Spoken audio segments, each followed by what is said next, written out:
I'm just so relieved and glad to be in here with you right now, just to be away from all the craziness that's going on out there this whole week, in politics, in our country, in our state, in our schools. I mean, it just feels so good to be in here with you, slowing down, lighting the candles, the chalice, just taking a moment in silence, taking a moment to breathe and I just want to just shake off all that, the nut craziness that's going on out there, conspiracies and whatever else is just, it's just nice. I feel like it's like this pocket of sanity. We get to be together, breathe, be real with one another. And so I'm just so happy to be here with you. It's been said that by their fruits you shall know them, right? The idea is that a healthy tree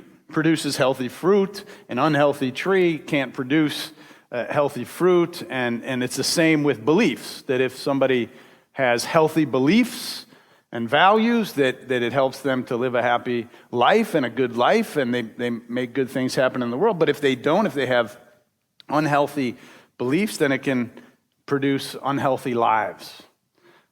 So I bring this up today because people ask me, now, you have atheists who come to your church? Why would someone who does not believe in God go to church? And I'm reminded of Harry Goldberg, who was Jewish, and his father, he said, never miss service. He said one day he asked, Dad, you don't even believe in God. Why do you go to temple every week? And you know what his dad said? He said, son, Silverman goes to temple every week to talk to God. I go to temple every week to talk to Silverman. Some people come to church to see their friends, and there's nothing wrong with that. But that's not the only reason that why someone who does not believe in God would want to be part of a religious community of some kind. So before I tell you some of the reasons that atheists and agnostics, humanists, and others say they come to this congregation, I want to tell you why it's so important to me. Why I'm glad that I'm a minister of a congregation where both believers and non-believers love to attend. You may know that my mother was raised Catholic, my father was raised Jewish. And as a boy, my brother and we used to spend some holidays celebrating Easter with our Italian Catholic relatives, and other years we would celebrate Passover with our Jewish relatives. One grandmother filled our bellies and our hearts with matzo ball soup, and the other with lasagna. I wore a black suit to my Italian grandfather's huge Catholic Italian funeral, and I wore a yarmulke into the synagogue for the funeral of my other grandfather. What I discovered once I grew up was that my body learned to love Italian food, and my spirit had learned to love Judaism. And at one time, I even considered becoming a rabbi.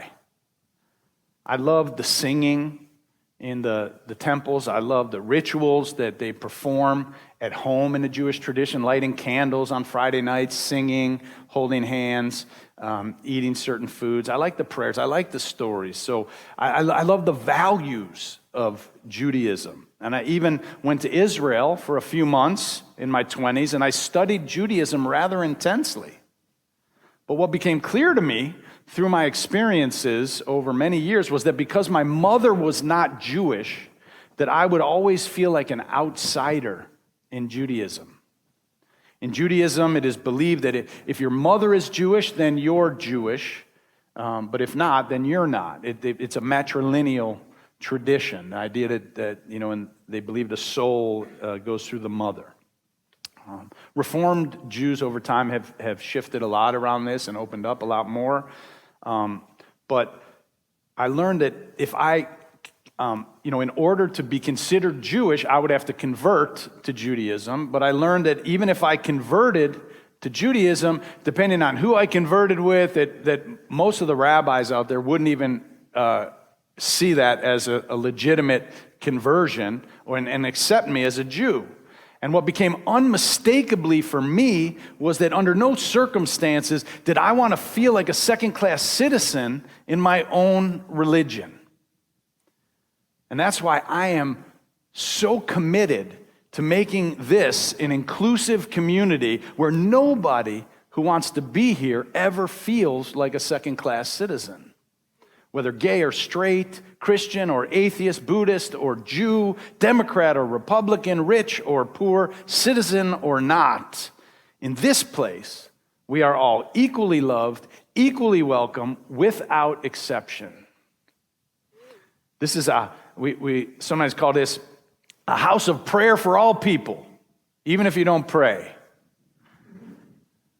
As for atheists, agnostics, scientists, rationalists, and humanists, if they're going to be part of a religious community, they want one where their non-belief is a position to be considered, not a problem to be cured. There are a lot of reasons besides belief that draw people to come to be part of All Souls. One of the reasons any of us comes is to interrupt the routine of our daily life. To stop doing what we do every day long enough to adore, to love, and to contemplate the mystery at the center of our lives. It's something my colleague, Kay Northcutt, calls deliberate attentiveness. We break into the normally scheduled programming of our lives in order to move the self, the ego, from the center of things. To be relieved for at least an hour a week from the powerful pull of self-centeredness. Church is, or at least it should be, countercultural. We live in a culture that tells us 500 ways every day, think only about your own needs. And yet, the church says, love one another. The world around us says, get whatever you can get, and then get some more. And yet, the church says, give whatever you can give to whoever really needs it, and then give a little more. It's countercultural. And we all need some of that to retain our very humanity in the midst of everything going on around us. One of the reasons to come to All Souls is to learn to share and to learn to love. A colleague told me about a man from his congregation who came to him in his late 50s. His name was Bill, and he'd been a venture capitalist. It made an unbelievable amount of money. First working for other companies, eventually starting some of his own companies. Bill is one of those people who, it would seem, didn't have a worry in the world. He had more money than God. You could say, well, in here we'd say, more money than he could spend in a lifetime.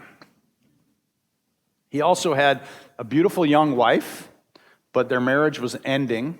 It was his third divorce. He had an adult son and daughter who didn't speak to him, or if they did, it felt like he was almost speaking to a stranger. He wasn't around much when they were growing up because he was too busy. It turns out that Bill had been so focused on success that he didn't pay attention to the most important people in his life.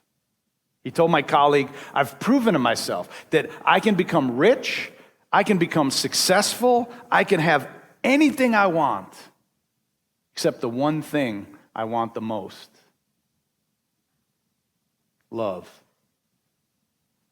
This is not that uncommon. Even if we're not multimillionaires, we can spend so much of our life striving after success of one kind or another that we become a failure in the most important things. What became clear to Bill after so many years was that success was no longer as important to him as significance. He wanted his life to matter, to make a difference, before it was all over. But when We're on the freight train of our lives, the hamster wheel, if you will, of our lives. And every day things are moving and changing, and we're just trying to keep all the balls up in the air and the clothes off the floor and all the plants watered and mouths fed. We need to interrupt our lives regularly for at least an hour a week so that we can remember what's important and to consider who we're becoming before we become someone we wish we weren't. Or even after we have, well, there's still time to turn things around. Another reason to come is to get a backbone, to have some courage. Being in a community like this pushes us to stand up for what is right, to speak up when someone makes a racist joke or a homophobic comment or a sexist remark, to have a backbone, not to take a job that we don't believe in despite the money, not to swallow disrespect from anyone, not whether they're our boss or our spouse or our neighbor. One of the reasons to come is that we're in the backbone business. It takes courage to live our own truth in this world. And where do we go to cultivate courage? You go to the health club? To a restaurant? No, you come to church or to a religious community that cares and says courage is important in life. Living our truth matters. Part of what Kay Northcutt's idea of deliberate attentiveness is that what she calls learning to keep time. We live in an age when we count things in nanoseconds, right? We tweet, we text, we Google, and if it takes 15 seconds for the answer to load, we're frustrated. You know, we could be getting information from the ancient library in Alexandria, and if it's not on our phone in 10 seconds, we're like, what the heck? We're pissed off. We drive 75, 85 miles an hour, and cars are passing us like we're standing still. Coming here helps us to learn to keep time, to remember the seasons as they pass by. Author Elie Wiesel said that we're in the midst of a time quake. The speed of life in the 21st century is shaking our foundations. And a lot of things of value and beauty are falling through the cracks. And so we stop for 1 hour a week to slow down, to maybe to sing, to listen to some live music, to sit together in silence, to remind ourselves how to keep time, how to be present in the moment and also conscious of the eternal. Another reason to come is besides belief in God, or even in addition to belief in God, if that's your way, according to Northcutt, is to undo television's myths that the fittest survive and happiness is limitless and squishy, and that consuming is inherently good, that property, wealth, and power are more important than people. We have in our homes and now in our pockets, these screens that bring into our private spaces a complicated and colorful set of values and opinions. And most people I know, they're not looking for some church or religious leader to tell them that the television or the internet is evil, but are looking for a place that can help them sort out which of the countless values and opinions we have at our fingertips will lead to lasting happiness. This is a place that we can come where people actually get old, unlike on television, and go bald, where we strive to keep it real, where we can have friends from other generations. That's the bottom line I have found with most atheists, is that they want to keep it real. They want a community that can marvel at the discoveries of DNA and the pictures from the Hubble and the James Webb telescopes. That they want a place that isn't threatened by science, but one that respects it and utilizes it to understand the world. They want a community that allows them to speak their minds, to cherish their doubts and skepticism, that treats disbelief as a position to be taken seriously rather than a problem to be overcome. Remember, the expression says that we can know a tree by its fruits. Good trees bear good fruits. And that's why here at All Souls, we don't exclude anyone due to their beliefs or their disbeliefs, as long as their values that they have lead to courage and compassion and generosity. If your values don't lead you towards love and service and connection, then, we'll probably question your beliefs. Like, how's that working for you? If your beliefs make you feel superior to others, if they encourage exclusiveness, if they fill children's heads with fear and guilt, if they divide rather than unify people, or if they cause you to put blinders on in the face of facts, or if they're rigid and harmful or filled with conspiracy theories, you're going to be challenged here to think more deeply, to feel more fully. We're not like most other religious communities, as you can tell. We have Pentecostal Christians and atheists in the same congregation. We have Jews and Hindus and black and white, gay and straight, young and old, and much, much more. And we're almost 2,000 members strong right here in Tulsa. And there are people around the country and even around the world who are joining us as All Souls Everywhere members, or just joining in to check out what we're doing. We had some folks from India who were watching the earlier service today who reached out to say hello. And all the time, we receive letters and emails from people who are being touched by what we're creating and what we're doing. See, I didn't even know there was any church like this or place like this. I wish I would have known about this 20 years ago.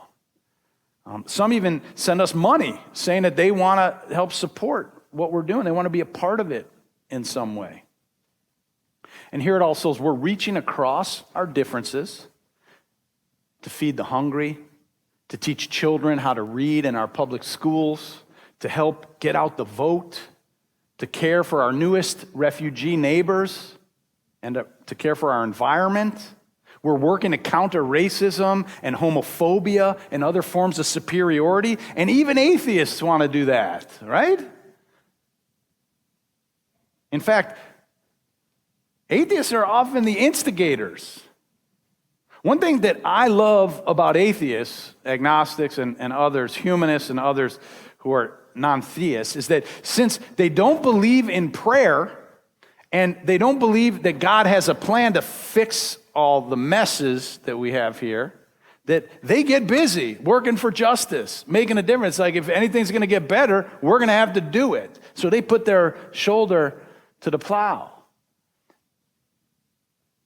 Underneath all of our beliefs and all of our differences, we're all just trying to get through this life with a little dignity and joy and hopefully something of significance.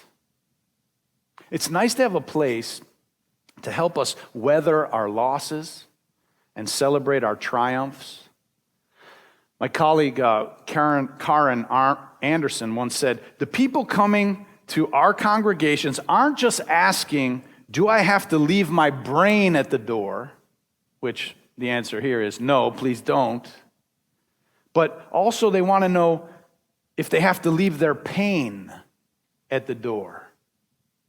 They want to know, can this community hold my grief, my longing, my failures, my shame?" As someone who has survived the death of a child while being the minister of this church, and who was cared for in the arms of our members and the ministry here, I can tell you that this congregation, we not only can bring our brains, but we can bring our pains and even our shames. And we can be held and we can be healed.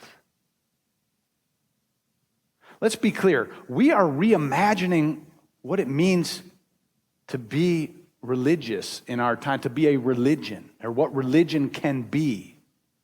We are a new way of building religious community for the 21st century, or spiritual community, or whatever you want to call it. Even people who don't like the word church are joining in. To have a community this inclusive, however, it requires all of us to deal with a little discomfort around language sometimes, or style of music, or but that's a small price to pay. I was reminded that my predecessor here, Dr. John Wolfe, some people remember Dr. Wolfe, he told me when I came here, he said, well, the people at All Souls, they don't have such a problem with 4-letter words. It's 3-letter words that they don't like. Words like God and sin. I thought that was pretty good. But there's a world out there that has the power to rip our lives and our families and our hearts apart. My friend calls it a materialistic, consumeristic, shallow, selfish, status-obsessed, indifferent, violent, economically unstable world that threatens to disconnect us from everything we hold dear, from everything that feeds us and brings us joy. My friends, we cannot do it alone, or even if we could, who would want to? So when the world says, do for yourself, we will say, love one another. And when the world says, it's all about what you get, we will say, it's all about what you give. And when the world starts calling people illegal, we'll start calling them my brother and my sibling. And when the world teaches me, we'll teach community. And when people start saying believers are good and non-believers are dangerous, then we'll say, by their fruits we shall know them. Thank you.